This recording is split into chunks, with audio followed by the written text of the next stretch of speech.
महादेवेर कथा बला हয়েছে। दशमीते रास बला हয়েছে 7 अध्याय और शिव माहात्म्य बला हয়েছে 9 अध्याय। एत बड़ प्रसंग সেই শিব মাহাত্ম্যের কথা শিব চতুর্দশীর দিন আপনাদের কাছে নিবেদন করার বাসনা রয়েছে। প্রাচীনকালে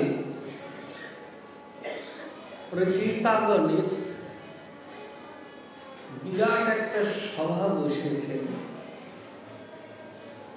সেই সভায় ब्रह्मा एसेছেন, शिव एसेছেন, बाबार संगे शिवेर संगी भूत प्रेत सबाई एসে नंदीगिरी নিয়ে এসেছে,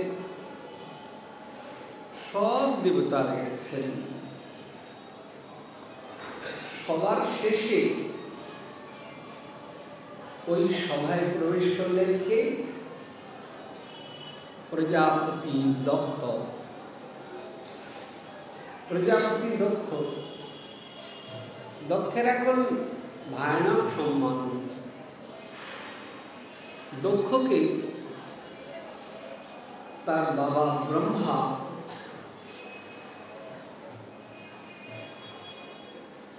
बोललेन प्रजापति पति, যত प्रजापति আছে তাদের মধ্যে শ্রেষ্ঠ प्रजापति पति।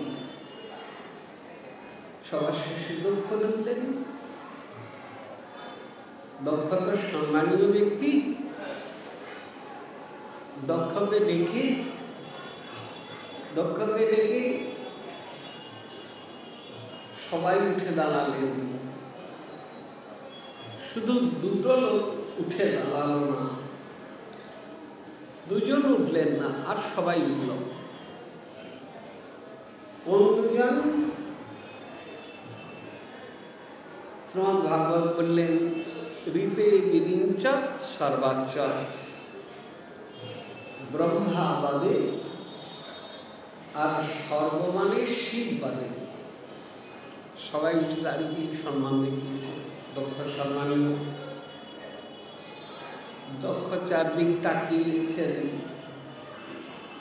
সবাই উঠল, শুধু ব্রহ্মা উঠলেন না और शिव उठल ना। यथारीति दक्ष ওই সভায় আর বসল না।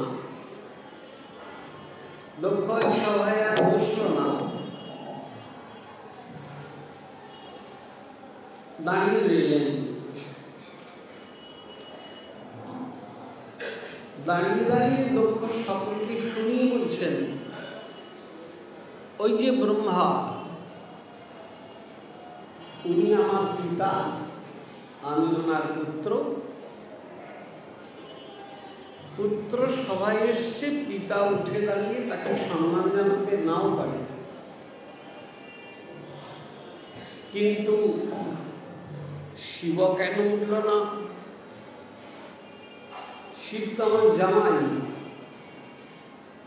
আমার ছোট মেয়ে সতীর সঙ্গে শিবের তো বিয়ে হয়েছে, আমি তো তার শ্বশুর মশাই, শিব কেন উঠল না?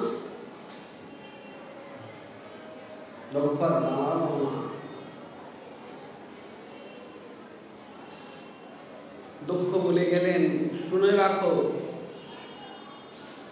আর কোন যজ্ঞে কোন অনুষ্ঠানে শিবকে কেউ নিমন্ত্রণ করতে পারবে না। আমি প্রজাপতিপতি দক্ষ বলছি, শিবকে আর কেউ নিমন্ত্রণ করতে পারবে না।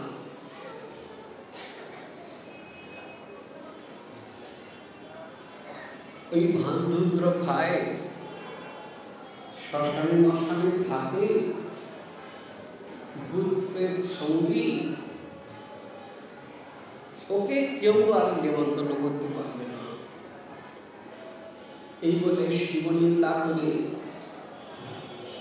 দক্ষ গট গট করে সভা ছেড়ে চলে যাচ্ছেন। বাবা তো ভোলানাথ, বাবা তো ভোলানাথ, বাবা কিছু মনে করে না, সব ভুলে যায়। কিন্তু নন্দী তো ছাড়বে না, বাবা শিষ্য নন্দী। নন্দী বললেন, এই কোথায় যাচ্ছিস? দক্ষকে বলছেন, কোথায় যাচ্ছিস? শিবনিন্দা করি, তুই খালি মুখে ফেরত যাবি? এত বড় সাহস! দাঁড়া। দক্ষ কি ওই ভূতের কথায় দাঁড়াবে নাকি? সে গট গট করে সভা ছেড়ে চলে যাচ্ছে। নন্দী বললেন, বটে বটে, এত ক্ষমতা, স্তব্ধ হও, স্তব্ধ হও। দক্ষের পা দুটো আটকে গেল, আর নড়াতে পারছে না। নন্দী বললেন, শুনে নে, তুই যে মুখে শিবনিন্দা করলি, যে মুখে তুই বৈষ্ণব নিন্দা করলি, বলা তো আছে বৈষ্ণবানাং যথা শম্ভু। দেবতাগণের মধ্যে নারায়ণ শ্রেষ্ঠ, নারীগণের মধ্যে রম্ভা শ্রেষ্ঠ, রাজাগণের মধ্যে রামচন্দ্র শ্রেষ্ঠ, আর বৈষ্ণবগণের মধ্যে দেবাদিদেব মহাদেব শ্রেষ্ঠ। তুই যে মুখে বৈষ্ণব নিন্দে করলি, মহাদেব নিন্দে করলি, শুনে যা, তোর এই মুখখানা একদিন ছাগ মুন্ডা হয়ে যাবে। যা, চলে যা। ছেড়ে দিতেই দক্ষ চলে গেলেন। এরপর সুমহান কাল কেটে গেছে। কত যুগ যে কেটে গেছে কেউ জানে না। এখন দেবর্ষি নারদ, তিনি বড় কৌতূহলী লোক। নারদ একদিন দক্ষালয়ে এলেন, এসে বললেন, দক্ষকে বললেন, আপনি তো শিবকে বাদ দিয়ে যজ্ঞ করতে বলেছেন, মরতে তো খুব শিখ বাদ দিয়ে যজ্ঞ করতে পারছে না। ফলে যজ্ঞের আগুনে ঘিও পড়ছে না। দেবতারা ওই ঘি তো খায়, দেবতারাও খেতে পারছে না। একটা কিছু ব্যবস্থা করুন। দক্ষ বললেন, যাও নারদ,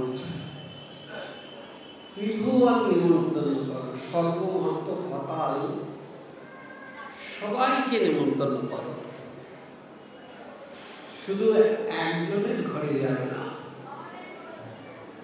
বলে সেটাকে না, আমার মেয়ে এবং জামাই, আমার মেয়ে এবং জামাই সতী এবং শিব, এই দুজনের কাছে যাবে না, এদের নিমন্ত্রণ করবে না। নারদ মুখে বলছেন যা আগে, যে আগে আপনি যা বলেছেন তাই হবে। মনে মনে নারদ বললেন, দক্ষালয়ে কাহা, কৈলাসে না গেলে আমার কোনো কাজই হবে না, কৈলাসে না গেলে আমার কোনো কাজ হবে না। যথারীতি ত্রিভুবন নিমন্ত্রণ করে দেবশ্রী নারদিনের কৈলাসে এসে দেবাদিদেবকে প্রণাম করেছেন।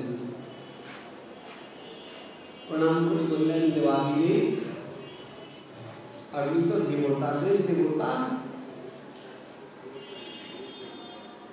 ত্রিভুবন নিমন্ত্রণ হয়েছে, সেই নিমন্ত্রণের দায়িত্ব আমার উপরই পড়েছে,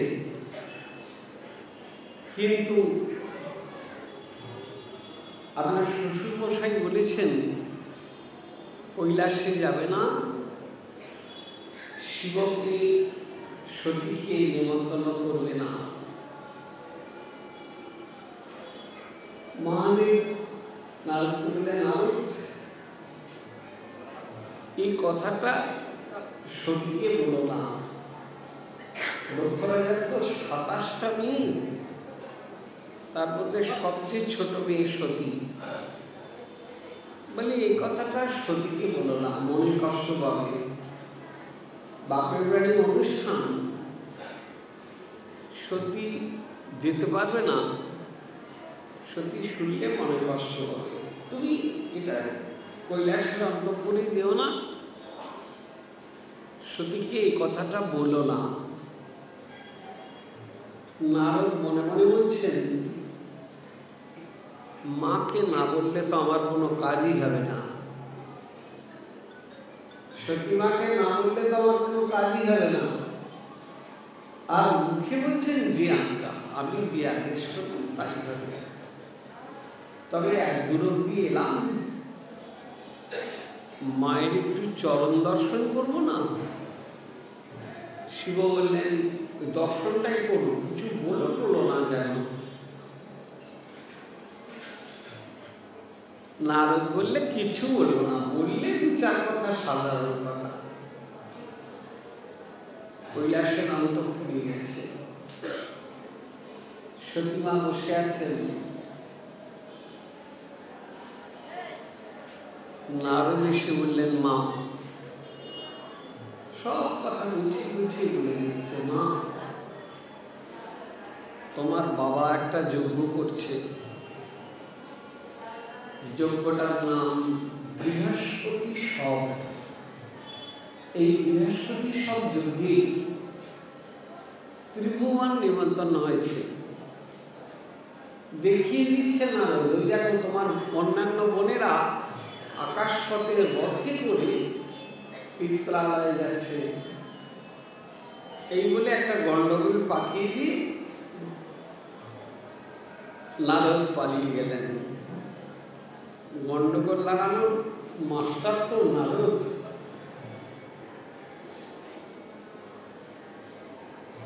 সতীমা এলেন দেবাদিদেব মহাদেবের কাছে, এসে বললেন, দেবাদিদেব, করজোরে বলছেন, দেবাদিদেব, আমার বাপের বাড়িতে অনুষ্ঠান, যজ্ঞ হবে, সেই যজ্ঞে ত্রিভুবন নিমন্ত্রণ হয়েছে, আমার সব বোনরা গেছে। আমার ইচ্ছে আপনাকে সঙ্গে করে নিয়ে পিত্রালয়ে যাওয়া। মহাদেব চমকে উঠেছে, সে কি সত্যি? ওই যজ্ঞে তো তোমার বাবা আমাদের নিমন্ত্রণ করেনি,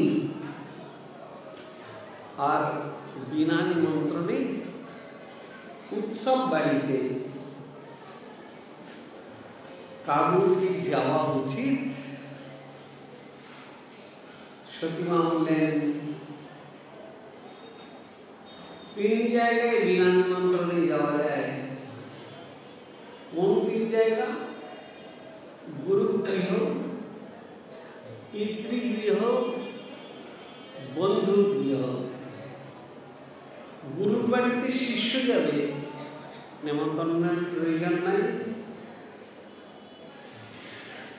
গুরুগৃহ, পিতৃগৃহ, বাপের বাড়িতে নিয়ে যাবে, সেখানে বাবাকে নিমন্ত্রণ করতে হয় না। আর চিকিৎসকের গৃহ, চিকিৎসকের বাড়িতে রুগী যাবে, ডাক্তার কি চিঠি দেয় যে আপনি আসুন? বলে 3 জায়গায় বিনা নিমন্ত্রণে যাওয়া যায়, গুরুগৃহ, পিতৃগৃহ, চিকিৎসকের গৃহ। মহাদেব বললেন, যাওয়া যায় বটে, কিন্তু তেজদল দোষ দৃষ্টয়, তোমার বাবা শুধু শুধু আমাদের অপমান করেছে, সেখানে না যাওয়াই ভালো। সতীমা গো ধরে বসলেন, আমি বাপের বাড়ি যাবই যাব। মহাদেব দেখলেন ঝড় ওঠার আগে আকাশটা যেমন স্তব্ধ হয়ে যায়, সতী বাপের বাড়ি যাবে, একটা ঝড় আসছে। দেবাদিদেব গম্ভীর হয়ে গেলেন। ভাগবত বললে, ইতাবতা বজ্রাঙ্গনাথ, এই বলে বজ্রাঙ্গনাথ মহাদেব গম্ভীর হয়ে গেলেন। নন্দী এসে বললেন, মা সত্যি যদি তুমি বাপের বাড়ি যাবে, এমন আলু থালু পাগলিনীর মতন কেন যাবে? এসো আমরা সাজিয়ে দিই। নানা রকম অলঙ্কারে দশভুজা মাকে সাজিয়ে দিলেন, সুন্দর করে সাজিয়ে দিলেন। সতীমা দক্ষালয়ে এসেছেন, বিশাল বড় যজ্ঞ হচ্ছে, ব্রহ্মাণ্ডের সবাই এসছে,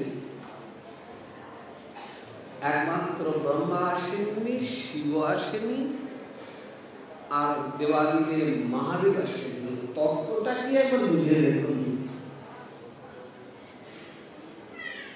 এই 3 ঠাকুর আসেনি, ব্রহ্মা, শিব এবং মহাদেব। যথারীতি সতীমা ঢুকেছেন, দেখছেন বিশাল বড় শামিয়ানা। সেই শামিয়ানায় নিচে যজ্ঞ হচ্ছে। যজ্ঞ কি করছে? প্রধান পুরোহিত ভৃগুমণি। ভৃগুমণি করছেন সেই যজ্ঞ, প্রধান পুরোহিত। যখন শিবনিন্দা করেছিলেন দক্ষ, তখনও সেই সভায় ভৃগুমণি ছিলেন। ভৃগুমণির তো লম্বা লম্বা দাড়ি, সেই লম্বা লম্বা দাড়ি, পাকা চুল নিয়ে মাথা নাড়ছেন, দক্ষের কথায় সমর্থন করছে। নন্দী সেদিন বলেছিল শিবনিন্দায় সমর্থন করছো, আমি অভিশাপ দিচ্ছি, ব্রাহ্মণ কুল তোরা অগ্নিমুগ্ধা ধূমতন্তা,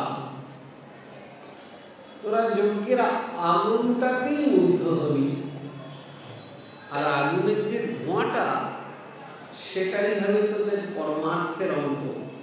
তোরা কৃষ্ণ কৃষ্ণ কিছু বুঝবি না। সেই ভৃগুমণি যজ্ঞে আহুতি দিচ্ছেন।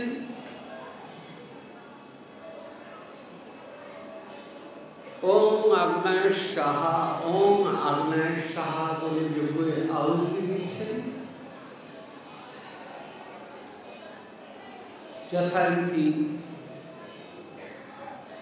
পিছনে এসে দেবী দাঁড়িয়েছেন। বিশাল আগুন জ্বলছে, টানানো আছে সামিয়ানা, দক্ষ রাজার বাড়ি।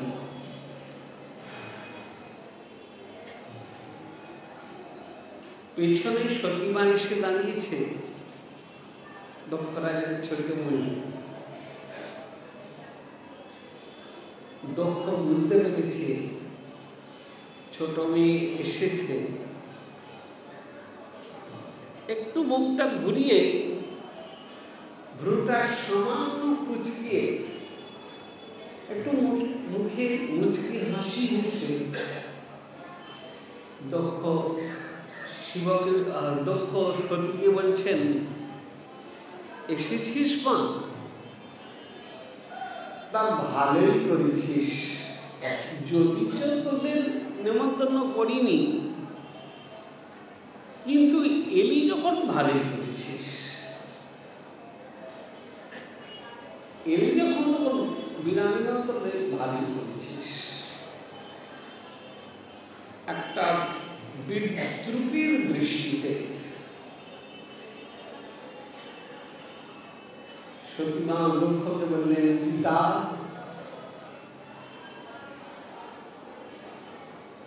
দক্ষ বলছেন, দেখ আমার তো ইচ্ছে ছিল না, পিতা ব্রহ্মার আদেশে তুই আমার সোনার প্রতিমা তোকে জলে ভাসিয়ে দিলাম। আমার তো ইচ্ছে ছিল না, ওই ভিখিরি ভান্ডুদ্র খায়, শ্মশানে মশানে থাকে, ওর হাতে তোকে তুলে দেবো, এটা আমার ইচ্ছে ছিল না। শিবনিন্দা শুনে সতীমা ধপ করে জ্বলে উঠেছে। মা বললেন, পিতা আপনি যাকে ভিখারি বলছেন তার যে কত ঐশ্বর্য আছে আপনিও জানেন না। বলছে, আপনাদের দক্ষালয়ে যে ঐশ্বর্য নেই, কৈলাসে আমাদের সে ঐশ্বর্য আছে, এবং আমরা দু পা দিয়ে দলিয়ে সেই ঐশ্বর্য দু পা দিয়ে দলিয়ে যাই। আমরা যে কত ঐশ্বর্যমান, যে ঐশ্বর্য আল্লাহ দক্ষালয়ে নেই তা যে আমাদের আছে, এটা আমরা দেখিয়ে দিতে পারি। দক্ষ রাজা এবার ঘুরে দাঁড়িয়েছে, ছোট মেয়ের মুখে বড় কথা শুনে ঘুরে বসেছেন। বলল যে, শুনে রাখ, তুই যা করলি এটা ঠিক করলি না। সতীমা বললেন, আপনি যে মুখে শিবনিন্দা করলেন, আমি সতী হলে আপনাকে অভিশাপ দিচ্ছি, আমি তো সতী আপনাকে অভিশাপ দিচ্ছি, আপনার এই মুখখানা ছাগল হয়ে যাবে, ছাগল মুখ হয়ে যাবে।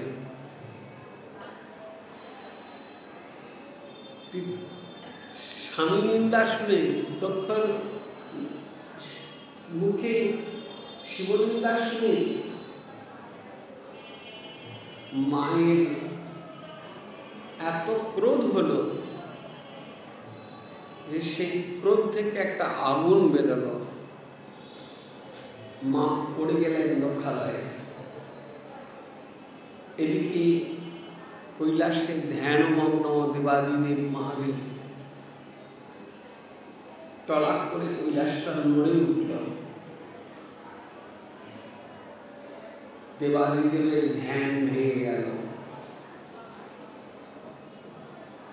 বুঝলেন সতী চলে গেল।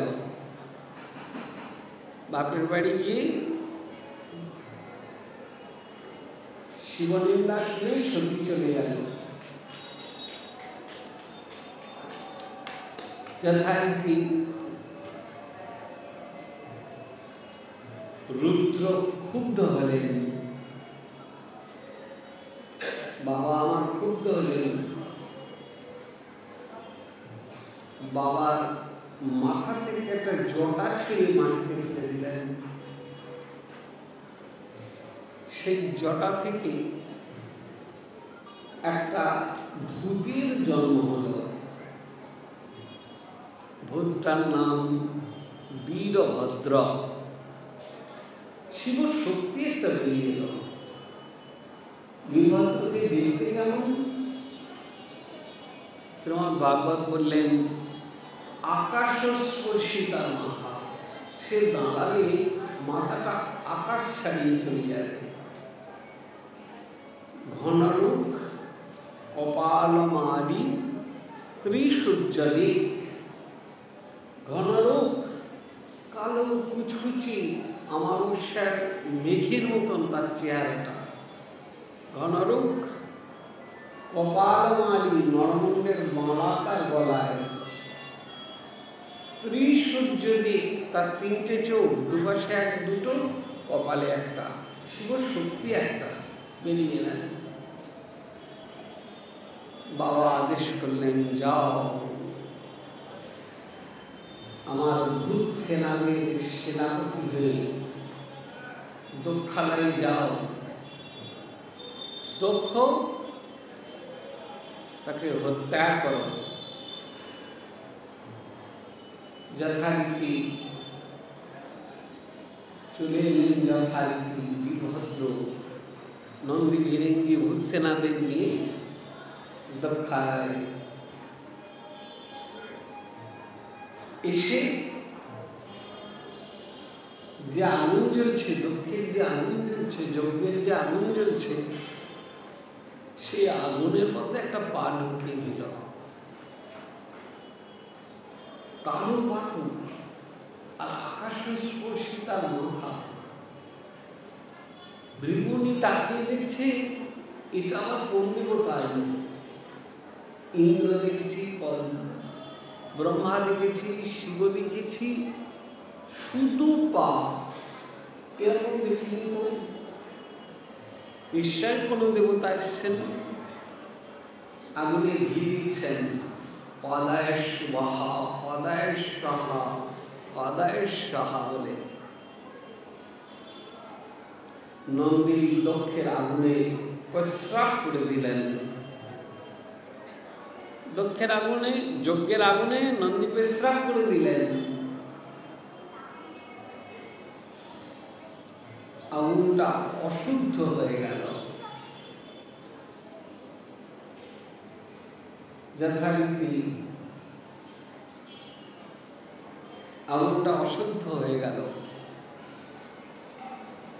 নন্দী এক হাতে দক্ষের চুলের মুঠিটা ধরেছেন, তার হাতে আছে বিরাট খাঁড়া খড়গ। সেই খড়গ দিয়ে দক্ষের গলায় কোপ দিচ্ছে। দক্ষের পরমাণু শেষ হয়নি, খাঁড়ার আঘাতে দক্ষ মারা যাচ্ছে না। কি করা যাবে? ওর তো পরমাণু শেষ হয়নি, মরে না। নন্দী মাথার চুলটা ধরেছে আর ধরটা ধরেছে, ধরে টেনে ধরটা পড়ে রইল। মাথাটা নন্দীর হাতে, এই বীরভদ্রর হাতে চলে এলো। বীরভদ্র আগুনেতে ফেলে দিলেন, মুন্ডটা ছাই হয়ে গেল। যখন ওই সভায় ভৃগুমুনি ছিলেন, নন্দী অভিশাপ দিলে, তুই যে মুখে শিবনিন্দা করেছিস ওই মুখখানা একদিন তোর, ওই যে মুখে শিবনিন্দা করলি, একদিন তোর ওই মুখটায় বস্ত্রশস্য বিভূত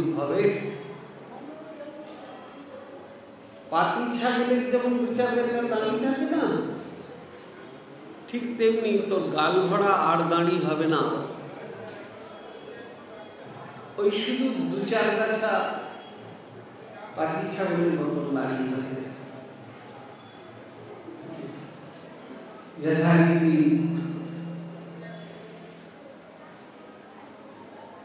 তাই ঘটল। কুষাণ দেবতা এসেছিলেন ওই যজ্ঞে ঘি খাবার বলে, কোন ভূত তার দাঁত ভেঙে দিল, কোন দেবতার পা ভেঙে দিল, দক্ষযজ্ঞ একদম পণ্ড হয়ে গেল। ভৃগুমুনি ছুটছেন বাড়ির দিকে, সবাই তো জেনে গেছে দক্ষযজ্ঞ পণ্ড হয়ে যাচ্ছে। ভৃগুমুনি ছুটছেন, না জেনে আমার ওনার কি হবে, আমার স্ত্রীর কি হবে। ভৃগুমুনি দরজার কাছে এসে দাঁড়িয়েছেন। ভৃগুমুনির বউ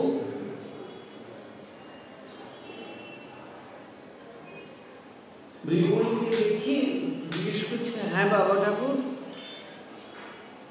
উনি কোথায়, আমার উনি কোথায়? যথারীতি ভৃগুমুনি বলছেন, আরে মুকুড়ি, আমি তো তোর উনি, চিনতে পারছিস না? ভূতে কি দাঁড়িয়ে রাখে নাকি? সব ছেড়ে দিয়েছে। কুষাণ দেবতার দান ভেঙে দিয়েছে, কোন দেবতার পা ভেঙে দিয়েছে। সবার শেষে হংস বাহনে দেবাদিদেব মহাদেব এলেন।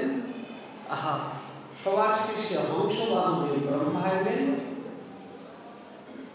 গরুড়ের পিঠে চড়ে দেবাদিদেব মহাদেব এলেন।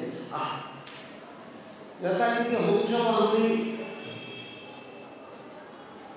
ব্রহ্মা এলেন, গরুড়ের পিঠে চড়ে নারায়ণ এলেন, দিব্য উদ্ভাসিত করে।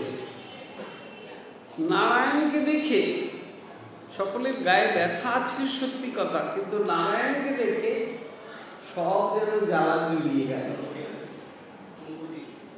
ব্রহ্মা নারায়ণকে বললেন,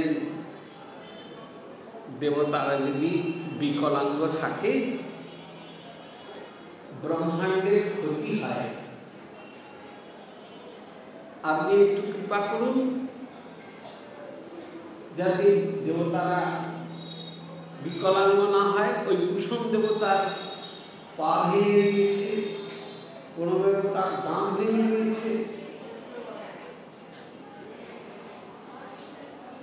ব্রহ্মার কথায় যথারীতি বিষ্ণু বললেন, যার দাঁত ভেঙেছে তার দাঁত হোক, যার পা ভেঙে দিয়েছে তার পা হোক। ব্রহ্মা বললেন, তো দেবতারা বিকলাঙ্গ হলে ব্রহ্মাণ্ডের ক্ষতি হয়, বলে ঠিক আছে, যার দাঁত ভেঙেছে তার দাঁত হোক, যার পা ভেঙেছে তার পা হোক। বললে, ভৃগুমুনির কি হবে? ব্রহ্মা জিজ্ঞেস করছেন, ভৃগুমুনির কি হবে? যথারীতি মহাদেব বিষ্ণু বললেন, ভৃগুর যে দাঁড়িয়ে ছিল সে দাঁড়িয়ে আর হবে না, বস্ত্রশস্ত্র ভৃগুর ভাবে। পাতি ছাগলের যেমন বিচার বেচা দাঁড়িয়ে থাকে ওই রকম দাঁড়িয়ে থাকে, গাল ভর্তি দাঁড়িয়ে আর হবে না। তখন ব্রহ্মা জিজ্ঞেস করছেন, আমার ছেলে দক্ষের কি হবে? বিষ্ণু বললেন, ওর মুখখানা তো বীরভদ্র আগুনে ফেলে দিয়েছে, পুড়ে ছাই হয়ে গেছে। তাই বলছে হ্যাঁ। বলে তাহলে যজ্ঞে ছাড় বলি হয়েছে না? বলে হ্যাঁ, তা তো হয়েছে। একটা ছাড় মুন্ডা নিয়ে এসো, ছাড় মুন্ডা নিয়ে দাও। ওই ছাড় মুন্ডাটা দক্ষের ধরের সঙ্গে লাগিয়ে দিল। ছাড় মুন্ডর চোখ দিয়ে দক্ষ তাকিয়ে দেখছেন সেই শিব, শান্তম শিবম সুন্দরম। তখন দক্ষ বলেছিলেন, আমার এই ছাড়মুন্ডটা অশোভা নয়, শোভা। আমি একমাত্র লক্ষ্যই যেন যে হরিহরে ভেদ করে, শিবনিন্দা করে আমার ছাড়মুন্ড হল। আর যেন কোনো কানার পা আমার মতন খানায় গিয়ে না হয়।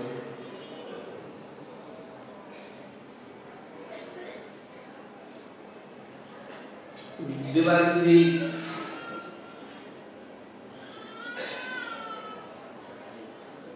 একান্ন পীঠের কথা শ্রীমদ ভাগবতে নেই, অন্য পুরাণে থাকতে পারে, ভাগবতে নেই।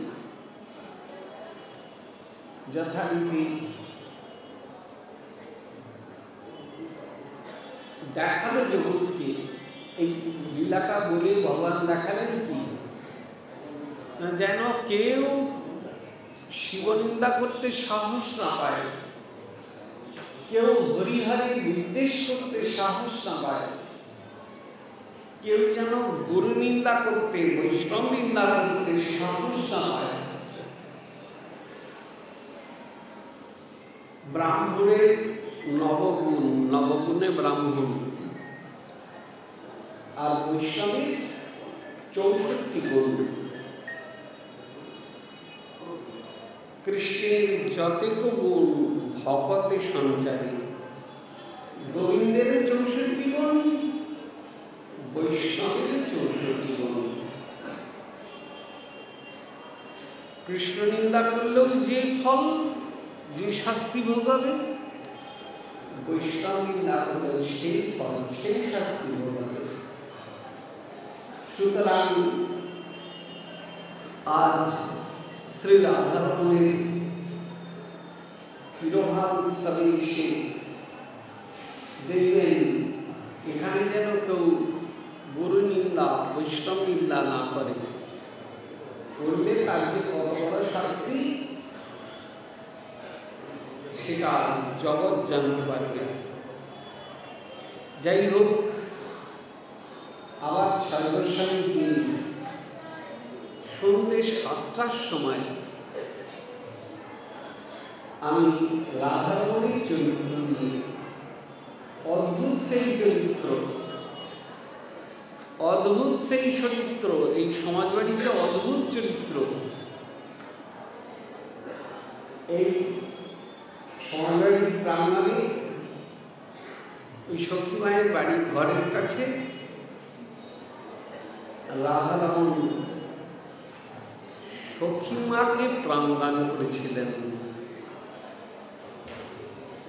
কামাখ্যা সভাপতিকে বাঁচিয়েছিলেন। নীলতলা শ্মশানঘাটি কলকাতায় মারোয়াড়িদের 21 বছরের বউ, তাকে বাঁচিয়েছিলেন। শুধু কি তাই, দক্ষিণেশ্বরী মায়ের মন্দিরে, তখন তো এরকম দক্ষিণেশ্বর ছিল না, ফাঁকা মাঠ, মাঝখানে শুধু মায়ের মন্দির। ওই দক্ষিণেশ্বরী মায়ের মন্দিরে কেউটে সাপের কামড়ের দংশনে কৃষকের মৃত পুত্রকে রাধারমণ বাঁচিয়েছিলেন। বাঘকে ডেকে এনে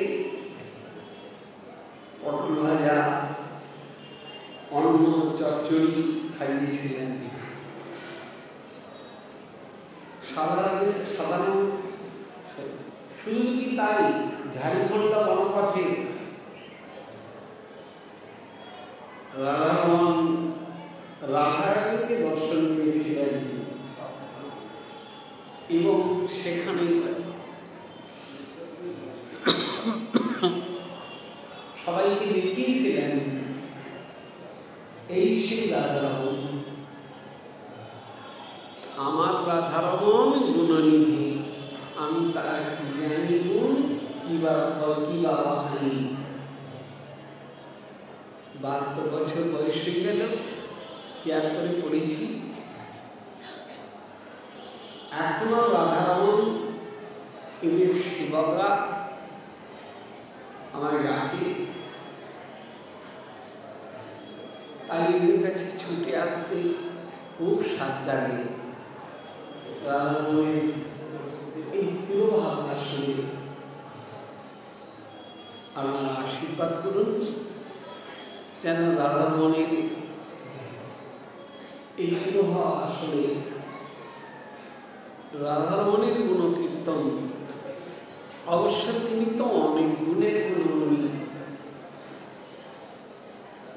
শুধু কি তাই, আলামতে গেছেন পুরী থেকে প্রায় 18 মাইল দূরে আলামত থেকে ফেরার পথে বালির হরচণ্ডী গেছেন। যারা পুরীতে গেছেন তারা তো জানেনি, সেখানে রাধারমণরা 6 জন ছিলেন। বাবু গোসাই, বড় বাবু গোসাই, কামাখ্যাদাস বাবু গোসাই সবাই ছিলেন। সেই কামাখ্যাদাস বাবাজিকে বললেন, দেখতো আমরা কজন আছি? বলে 6 জন আছি বাবা।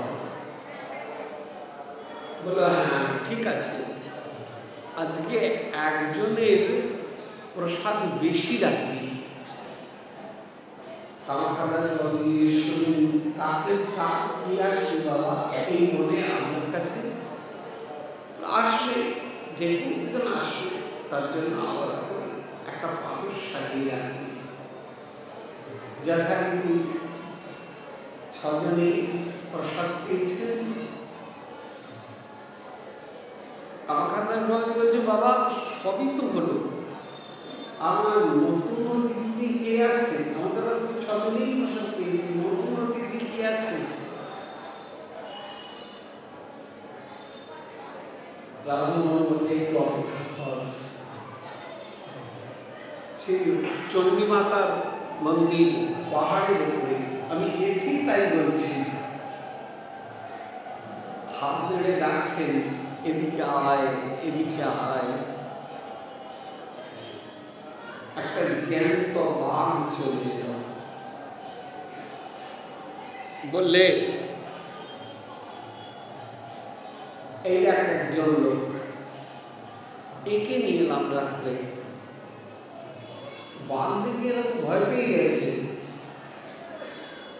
বললে তোরা ভয় পাবি না, আর যাতে কেউ আমাদের বিরক্ত না করে তার জন্য ওকে ডেকে নিয়ে এলাম।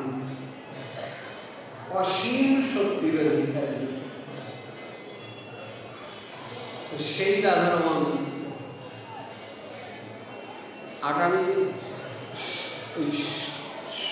6 গোসাই পাঠে আমি সন্ধ্যে 7টার সময় বসবো, 7টা থেকে 8টা 1 ঘন্টা করব। আপনারা সবাই আসবেন, আর তো অন্যান্য বক্তারা আছেন, আপনারা উপস্থিত থাকবেন। যাই হোক, এই বলে রাধারমণের চরণে প্রণাম করে